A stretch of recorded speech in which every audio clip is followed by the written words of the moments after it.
Ora bem, ilustres colegas, mais uma vez, muito bom dia, espero que estejam bem. Vamos hoje, de uma forma muito imediata, muito breve, fazer uma abordagem sobre os instrumentos da política econômica. Pese embora, em momentos anteriores, fizemos já uma breve introdução sobre estes elementos. Portanto, nós abordamos que a política econômica obviamente é um conjunto de ações desenvolvidas pelo governo para atingir um determinado objetivo e, conforme sabemos, este objetivo é a garantia do bem-estar econômico e social. Precisamos então entender que instrumentos o governo poderá utilizar, obviamente, para materializar, digamos, o alcance desses objetivos. É fundamental aqui também referir aos colegas, e conforme nós já tínhamos feito a introdução, que esses objetivos tanto estão alinhados aos objetivos macroeconômicos, que estamos aqui a falar fundamentalmente do crescimento econômico, que é medido por via do produto interno bruto. Estamos aqui a referenciar a questão relacionada com a redução do desemprego ou aumento do nível de emprego e a questão, digamos, relacionadas com tanto o controle da inflação. Neste contexto, vamos então aqui trazer os 12 instrumentos da política, tanto econômica. Estamos aqui, portanto, a falar fundamentalmente dos próprios instrumentos macroeconômicos, que é a política monetária, por um lado, e por outro lado, a política fiscal, tanto e orçamental. Nós já fizemos uma abordagem que a política monetária está efetivamente relacionada com o controle da massa monetária, influenciando a situação econômica. Ou seja, o Banco Nacional de Angola, na qualidade de coordenador e supervisor do mercado monetário, poderá manipular a moeda para, tanto criar uma política ou gerar uma política monetária expansionista, ou então para, portanto, gerar uma política monetária restritiva. Portanto, nesta perspectiva, precisamos de antemão perceber quais são efetivamente os instrumentos da política monetária que podem ser utilizados pelo governo para então gerar uma política monetária expansionista ou uma política monetária restritiva. Portanto, vejamos, política monetária. A política monetária é materializada através dos chamados instrumentos da política monetária, que neste caso são estes três elementos, que é coeficiente de reservas obrigatórias, taxa de redesconto ou taxa base e operações de mercado aberto. Relativamente ao coeficiente de reservas obrigatórias, estamos aqui a referenciar naquela componente dos depósitos captados pelos bancos comerciais e que estes são obrigados a fazer o depósito no Banco Nacional de Angola. Significa que sempre que o Banco Nacional de Angola quiser adotar uma política monetária expansionista por via do coeficiente de reservas obrigatórias, então estamos a dizer que o Banco Nacional deverá, de certa forma, reduzir o percentual deste coeficiente. Ou seja, o que a gente pode aqui evidenciar? A partir desta análise gráfica, podemos aqui assumir massa monetária de equilíbrio. Vamos aqui assumir o preço do dinheiro, obviamente aqui taxa de juro. Esta aqui é a oferta da moeda e vamos, obviamente, ter aqui a procura de moeda. O que é que significa? Se o Banco Nacional de Angola aumentar o coeficiente de reservas obrigatórias, significa que os bancos comerciais terão que depositar ao Banco Central um montante maior proveniente dos depósitos captados. Nesta perspectiva, haverá um deslocamento para a esquerda da oferta da moeda. Os bancos comerciais terão pouca liquidez para oferecer, digamos, aos particulares, às empresas. Em contrapartida, esta redução da massa monetária, se assumirmos inicialmente que a taxa de juro de equilíbrio aqui, portanto, a taxa de juro de equilíbrio, portanto, esteve aqui, ok? Com esta alteração da massa monetária do ponto M para o ponto M', havendo uma restrição, obviamente que isso afeta negativamente, digamos, a componente da economia através do aumento da taxa de juros. O que é que vai ocorrer? A taxa de juros vem para aqui, taxa de juros 1. Então, a redução da massa monetária vai implicar, obviamente, o aumento da taxa de juros. Quando a taxa de juros aumenta, significa que os bancos comerciais cedem créditos às empresas particulares a uma taxa mais alta. O custo do endividamento torna caro. Se o custo do endividamento torna-se, portanto, bastante alto, o que é que vai ocorrer? As empresas, as pessoas serão um pouco céticas ao endividamento, porque se endividar, digamos que, portanto, vai obrigar as pessoas a pagarem juros mais altos. E nós sabemos que a nível empresarial, os juros ou os encargos financeiros, portanto, afetam diretamente, podemos assim dizer, o resultado operacional, e por via deste vamos ter um RAI. Significa que quanto maior for o juro a pagar, menor será o resultado antes de imposto e concomitantemente menor será o resultado líquido do exercício. Significa, de forma geral, que a redução da massa monetária vai implicar, digamos, o aumento, ok? Vai implicar o aumento da taxa de juro. O aumento da taxa de juro vai implicar, por sua vez, a redução do nível de investimento. As empresas vão investir pouco, as empresas vão desinvestir em certos negócios, já que o endividamento, obviamente, é oneroso. Esta redução do nível de investimento poderá, certamente, provocar algum desemprego, ou seja, vai reduzir o nível de emprego. Ao reduzir o nível de emprego, quer por via do despedimento, quer por via do não recrutamento de novos profissionais, esta redução do desemprego vai fazer com que, portanto, as pessoas não tenham salário, não tenham renda. Não havendo renda, de certa forma, isto vai fazer com que o nível de consumo das famílias, de certa forma, portanto, reduza. Obviamente, não há renda, não tem poder de compra. Então, vai implicar, digamos, a redução do consumo. Por outro lado, a redução do nível de investimento significa que a economia terá pouca capacidade de produção. Esta pouca capacidade de produção vai ter, digamos, algum efeito na redução das exportações. Não haverá produção para exportar. Vamos aqui assumir, tanto exportações líquidas. Exportações líquidas, estamos já a dizer que são exportações menos as importações. Então haverá uma redução das exportações. E em última instância, esta política poderá ter um efeito negativo sobre o crescimento econômico, ou seja, vai reduzir o produto interno bruto, teremos menor PIB. Ora bem, então, de forma síntese, estamos aqui a dizer que o governo, por via do Banco Nacional de Angola, pode adotar a política monetária ou a política fiscal para garantir o controle econômico. Na política monetária, nós temos os instrumentos que permitem a materialização desta política, que é o coeficiente de reservas obrigatórias, taxa de redesconto e as operações de mercado aberto. Relativamente ao coeficiente de reservas obrigatórias, estamos a dizer que se o governo, por via do BNA, pretender adotar uma política monetária expansionista, então deve reduzir a taxa de juro. Ao reduzir a taxa de juro, teríamos um efeito inverso relativamente a este que nós acabamos de abordar.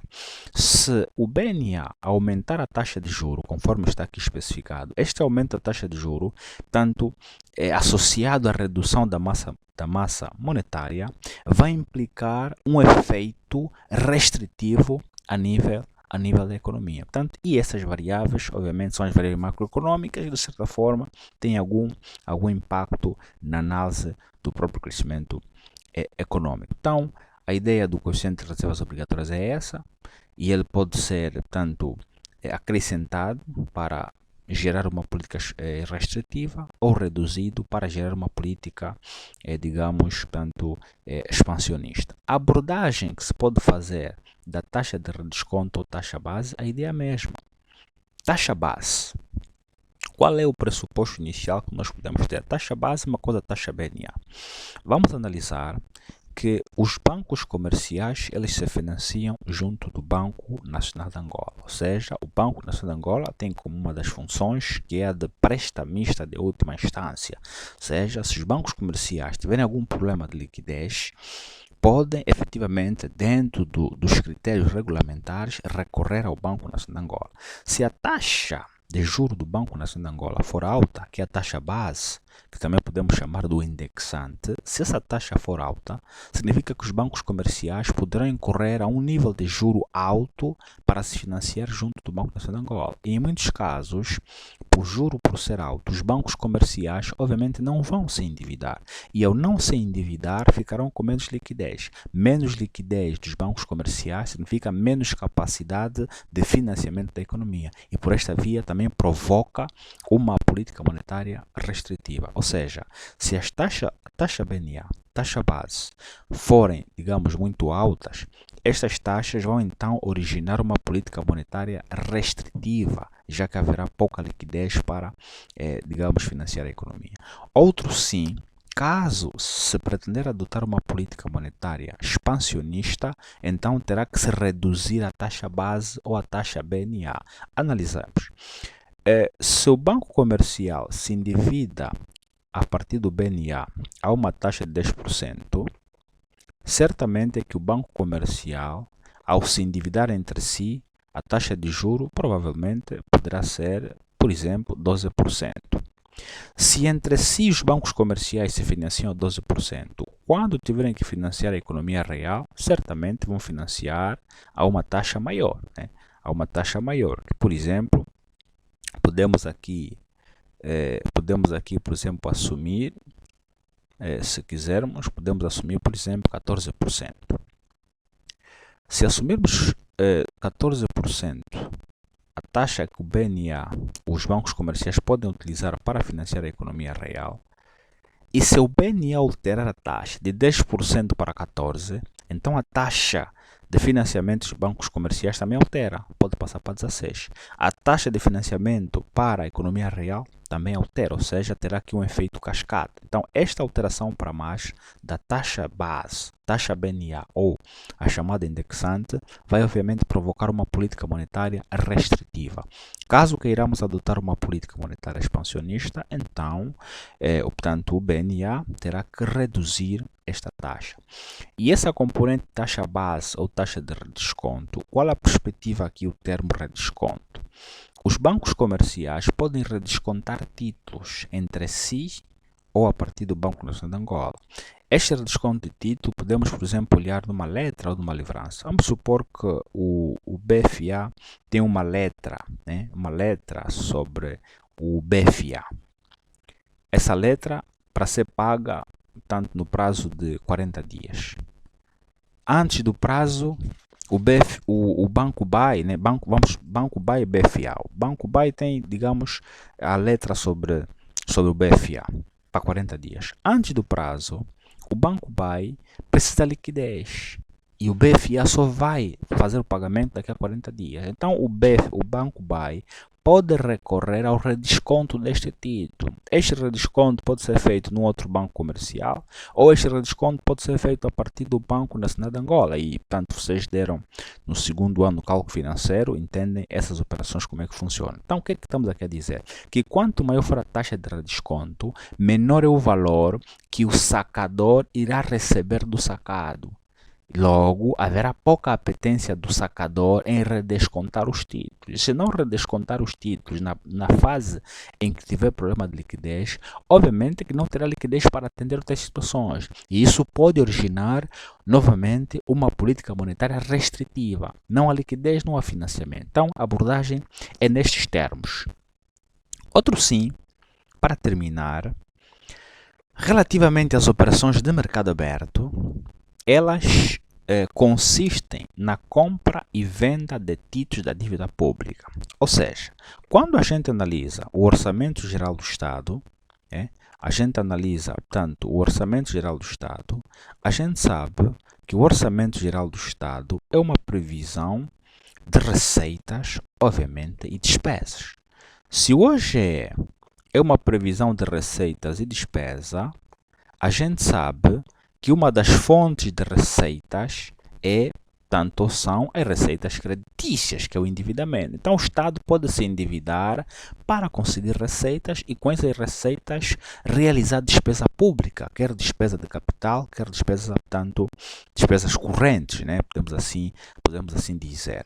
Se assim for, uma das formas deste endividamento é a emissão de títulos da dívida pública. Quando o Estado estiver a emitir títulos de dívida pública, então está a se endividar. Significa que quando o Estado ou o governo emite título da dívida pública, do ponto de vista da política monetária, o Estado está a endividar-se, o Estado está a fazer o quê? Portanto, está a receber dinheiro dos operadores e, em contrapartida, está a oferecer os títulos.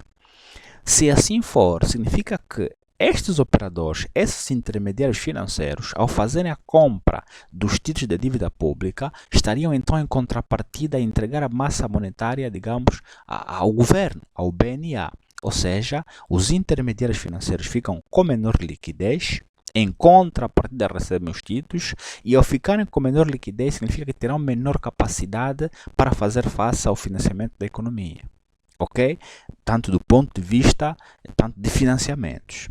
O que queremos com isso dizer? Que estes títulos são emitidos pelos governos, pelo Banco Nacional, do ponto de vista da política monetária, tanto ela absorve liquidez, mas do ponto de vista da política fiscal orçamental, ele tem efeito porque estes dinheiros vão ser aplicados no âmbito de projetos públicos, no âmbito quer de despesas de capital, quer, portanto, de despesas correntes. Então, significa com isso que a política monetária e a política orçamental, elas têm que agir de forma complementar, ou seja, baseando-se no princípio da complementariedade. Significa que se estamos a querer adotar uma política monetária expansionista, então as ações ou a estratégia que deve ser usada na implementação de uma política orçamental ou fiscal deve estar alinhada à política monetária expansionista que ser implementada e assim vice-versa. Então, conforme dizia, quando o Estado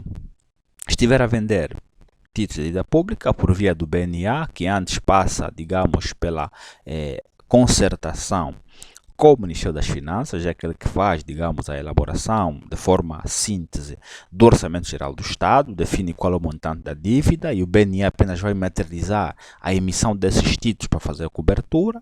Quando o Estado estiver a emitir essa dívida, obviamente está a absorver liquidez. Logo, política monetária restritiva, do ponto de vista da política monetária.